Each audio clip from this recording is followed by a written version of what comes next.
Hello friends, welcome to my channel. आज हम class 9th के ज्योग्राफी का जो चैप्टर हमने थर्ड स्टार्ट करा था, चैप्टर का नाम क्या था? हमारे चैप्टर का नाम था अफवाह। और हमने जो फर्स्ट वीडियो थी उसके अंदर फर्स्ट पार्ट में हमने हिमालय की नदियाँ, उसके अंदर जो हिमालय की नदियाँ थी, प्रायद्वीपीय नदियाँ थी, ठीक है, उनके बारे में अच्छी तरह पढ़ लिया। और जो हिमालय की नदियाँ सिंधु, गंगा, ब्रह्मपुत्र, इन तीनों नदियों के बारे में भी पढ़ा था हमने। आज हम पार्ट 2 में इस वीडियो में हम जो प्रायद्वीपीय नदियां हैं जैसे नर्मदा, तापी, गोदावरी, इन नदियों के बारे में अच्छी तरह देखेंगे। ठीक है, हम पहली कौन सी नदी है? नर्मदा द्रोणी। नर्मदा द्रोणी देख लेते हैं क्या है। नर्मदा द्रोणी क्या है? इस नदी का उद्गम, जो इस नर्मदा द्रोणी है, इसका उद्गम कहाँ से होता है? मध्य प्रदेश में अमरकंटक पहाड़ी के निकट से है। ठीक है, और जो ये हमारी नर्मदा द्रोणी है, ये बहुत से दर्शनीय स्थलों का निर्माण भी करती है। और जो ठीक है, मतलब नर्मदा द्रोणी ये दर्शनीय स्थलों का निर्माण भी करती है।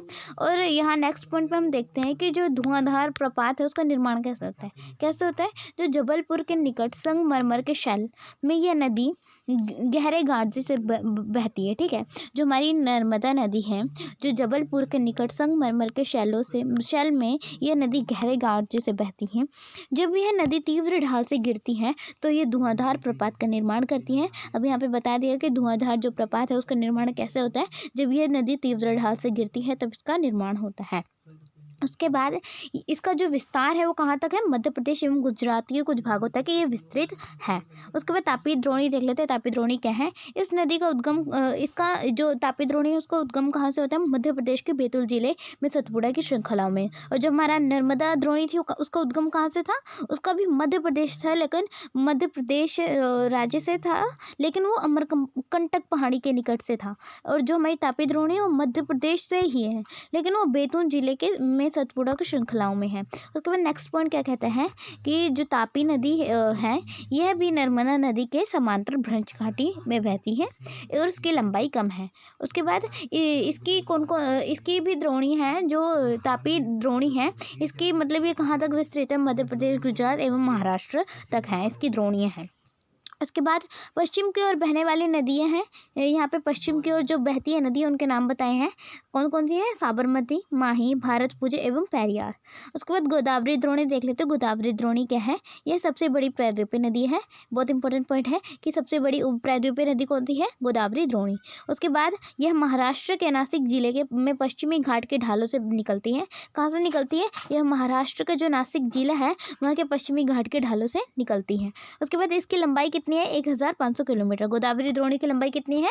1500 किलोमीटर है। और ये बहकर बंगाल की खाड़ी में गिर जाती है। उसके बाद क्या कहते हैं कि इस नदी का जो अफवाह तंत्र भी है वो सबसे बड़ा है। ठीक है, यहाँ हमने पहले पॉइंट देखा था कि ये सबसे बड़ी प्रायद्वीपीय नदी है और इसका अफवाह तंत्र भी सबसे बड़ा है। आगे हम एक बहुत इंपॉर्टेंट पॉइंट देखेंगे, इससे पहले इस पॉइंट को देख लेते क्या है। इस नदी में अनेक सहायक नदियाँ मिलती हैं। ठीक है, सहायक नदियाँ कौन कौन सी है? पूर्णा, वर्धा, मांजरा, वैनगंगा, पैनगंगा आदि। ठीक है, हमारा पॉइंट इंपॉर्टेंट पॉइंट ये है, इसे दक्षिणी गंगा के नाम से भी जाना जाता है। कौन सी नदी को जाना जाता है? गोदावरी द्रोणी को, गोदावरी नदी को दक्षिणी गंगा के नाम से भी जाना जाता है। इंपॉर्टेंट पॉइंट है ये। उसके बाद है महानदी द्रोणी। महानदी द्रोणी क्या है?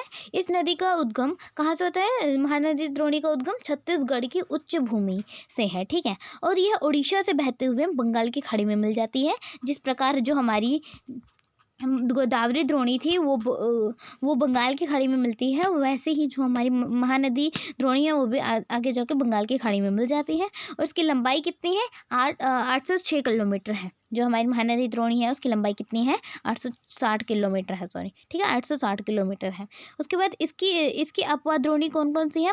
कहाँ कहाँ है? महाराष्ट्र, छत्तीसगढ़, झारखंड तथा उड़ीसा में है इसकी अपवाह द्रोणी। उसके बाद कृष्णा द्रोणी देख लेते हैं।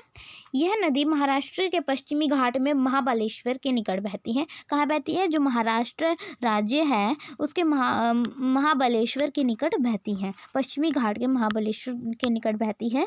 और यह नदी लगभग 1400 किलोमीटर बहकर बंगाल की खाड़ी में गिरती है। उसके बाद जो हमारी कृष्णा द्रोणी है, इसकी सहायक नदियाँ कौन कौन सी हैं? कोयना, घाटप्रभा, मूसी तथा भीमा इसकी जो सहायक नदियाँ हैं। उसके बाद कावेरी द्रोणी देख लेते हैं।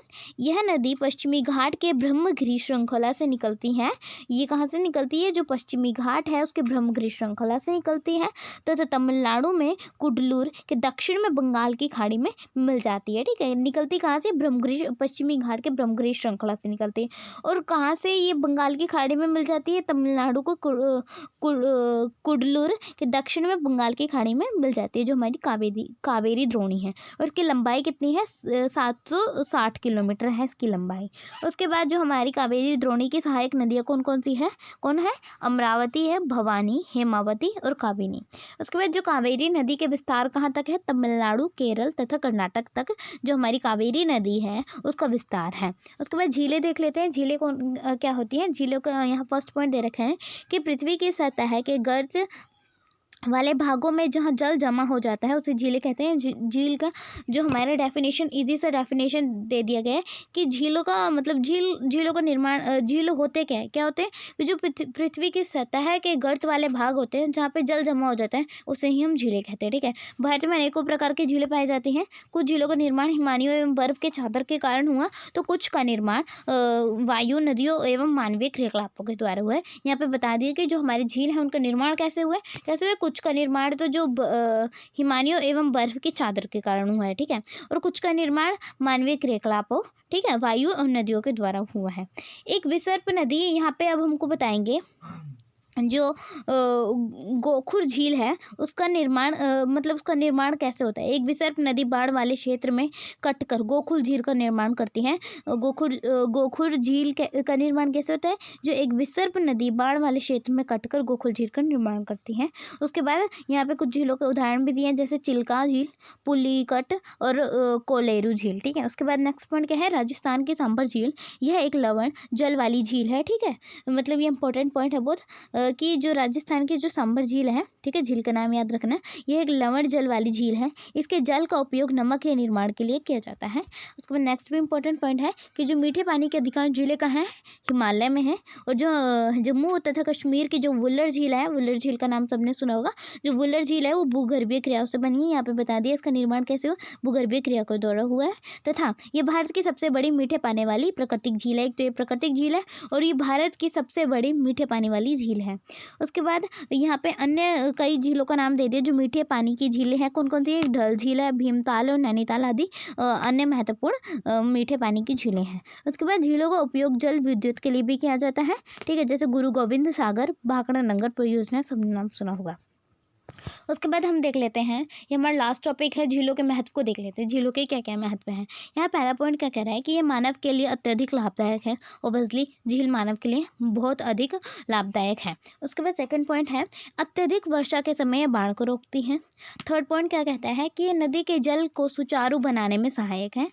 फोर्थ पॉइंट क्या कहता है कि इनका प्रयोग जल विद्युत उत्पन्न के लिए भी किया जाता है।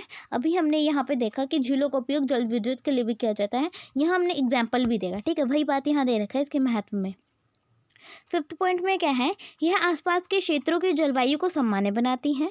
सिक्स पॉइंट क्या है कि जलीय परितंत्र को संतुलित भी रखती है। जो हमारी झीलें हैं वो जलीय परितंत्र को संतुलित रखती हैं और जो हमारी झीलें हैं वो एक प्राकृतिक सुंदरता व पर्यटन को भी बढ़ाती हैं और ये मनोरंजन भी हमें प्रदान करती हैं। यहाँ पे मैंने 8 पॉइंट्स लिख रखे हैं झीलों के महत्व के बारे में।